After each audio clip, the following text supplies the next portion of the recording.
I mean, I get a lot of people now contacting me and saying, I want to be a composer for video games. I want to write, what should I do?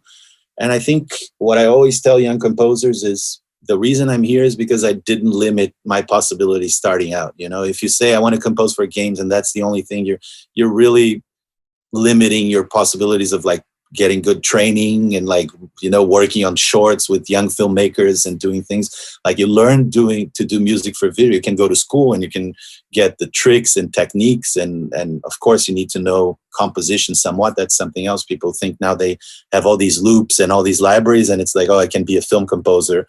And it's like, yeah, but who's going to call you if your sound is exactly the same, or if we're hearing the same loops in your music as we're hearing on everyone else's?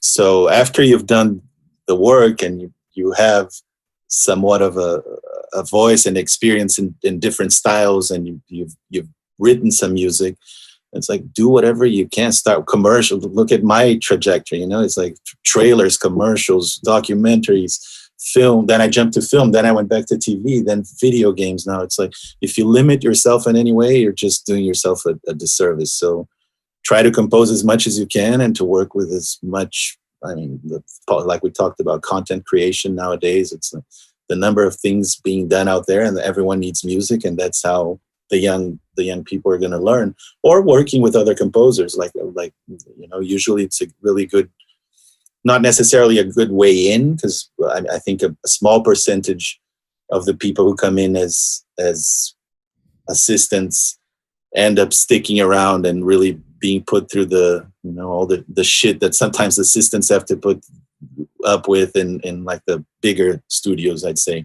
Not with me. I mean, in me, it's just me, and whoever's working with me will get a lot more information, I guess. But a lot of times, I mean, a lot of the big composers nowadays started with Hans Zimmer as his assistant, and are now writing some of the biggest films in Hollywood. And just going back to the previous question about whether film is the place to be or video game is the place to be, I think films are going through a tough time right now. I mean, there are a lot of movies being made, of course, but very few movies are big enough or have a big budget. And those that have a big budget are usually going to the big composers here. So it's very hard to break into film, and it is a stressful you're dealing with a lot of money, people investing, which is with video games too. But video game companies are like younger; they have a different way of working, and so it's hard to get into film, and it can be stressful. But to me,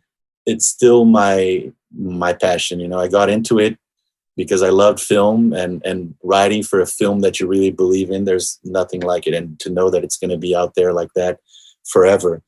But video games are fascinating. I mean, it's if you get to do a AAA game, it's really well paid. There's a difference in the back end because you don't have performance royalties like you do in TV and theatrical and like movies that get released, which is a big part of a composer's income.